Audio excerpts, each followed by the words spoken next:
This episode of Techno Buffalo is brought to you by lynda.com. Welcome back to another episode of Ask the Buffalo. I'm your host, John Renzers, the show where you can ask me any question you've got from the wide world of technology. Don't know what might be coming from Google, don't know what to make of all these Apple iPhone 5S rumors, don't know what happened to the Inside John's Mind channel, all these and more questions you will have answers to in just a few short minutes. This is Ask the Buffalo. Let's go ahead and get asking.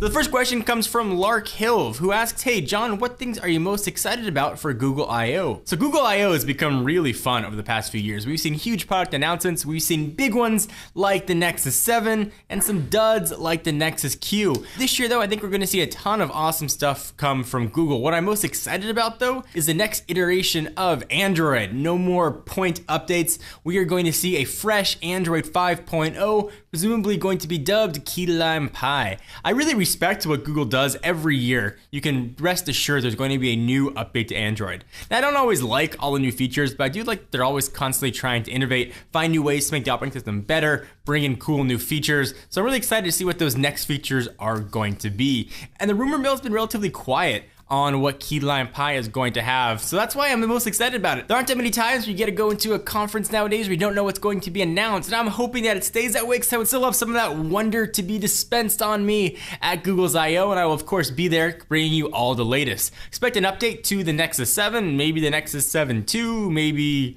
Nexus 7 squared, maybe the Nexus 8, who knows? Fingers crossed for something to do with Google Glass, because I'm super excited to try that out. So hopefully that helped answer your question. All right, so our next question comes from the very awesomely last named Jeremy Cougar Hayes, who says, hey John, do you think phones are beginning to max out spec-wise? Since we're already seeing 1080p screens, high megapixel cameras, and quad-core processors, do you think we have hit a plateau until something completely new comes around? So that's the cool thing about competition. You can say what you will about Apple or Android or whatever Android manufacturer, Samsung, HTC. Competition is great. Competition is perfect for you and me because it makes companies compete and put out better products. Megapixels are getting higher, processors are getting higher. I think we're really on the cusp of the next set of innovations. We're hearing rumors that the next iPhone might have fingerprint scanning. You know, we've already seen that sort of on Android with the old Atrix. Perhaps something like that is going to become the new commonplace thing. I think it's very cool to be at the time when new things are coming and not saying, okay, a new phone's coming, it'll have a little better camera, have a little more RAM, and a little faster processor, and here you go. It's pretty much the same as last year's.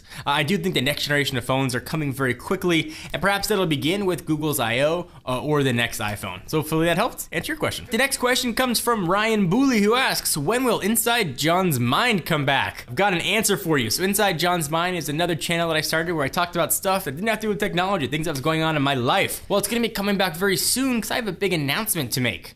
Not right now, I'll be making it soon, and I will be talking about all that stuff that goes with it over on the Inside John's Mind channel. The next question comes from MG Executor, who asks, AT&T is accepting HTC One pre-order starting April 4th. Should I go for the pre-order? The reason why I'm asking is that I've yet to see reviews of the Samsung Galaxy S4. The reason you haven't seen reviews is because the phone's not out yet. It's not even been out yet under embargo. Nobody's got one to review. So I haven't had a chance to spend enough time with the Galaxy S4 to really tell you. I spent with it, just a few minutes at the announcement. It's a great phone. It was quick. The screen was beautiful. It was definitely an evolution over the Galaxy S3. So I can't put those two head to head for you just yet. Once I get them both in my hand, certainly I'll be able to help you. But I will say right now, I love the HTC One. As I mentioned in my review, it's the first phone since the iPhone 4 that I would happily sign my name on a 2-year contract for. If you're really anxious and you want to get a new phone now, I can unequivocally recommend the HTC One. Now, the one caveat to that is if you have to have expandable storage, then certainly the HTC One's not going to offer that. Or if you like to carry extra batteries and want a removable back,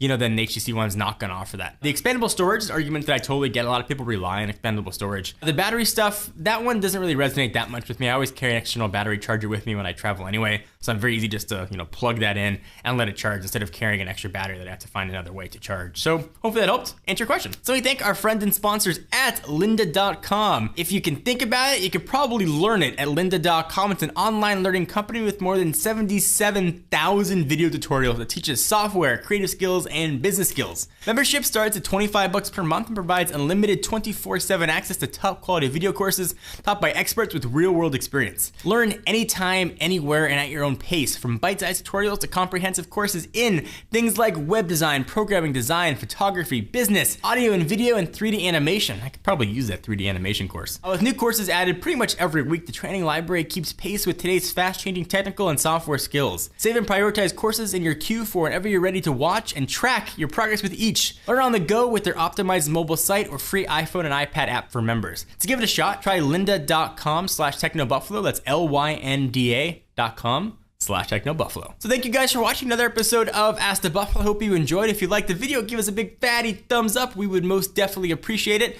We are back every week with a new episode. Be sure to get your questions in either on Twitter or on the website every Tuesday. Check us out at technobuffalo.com, and I will see you in the next video.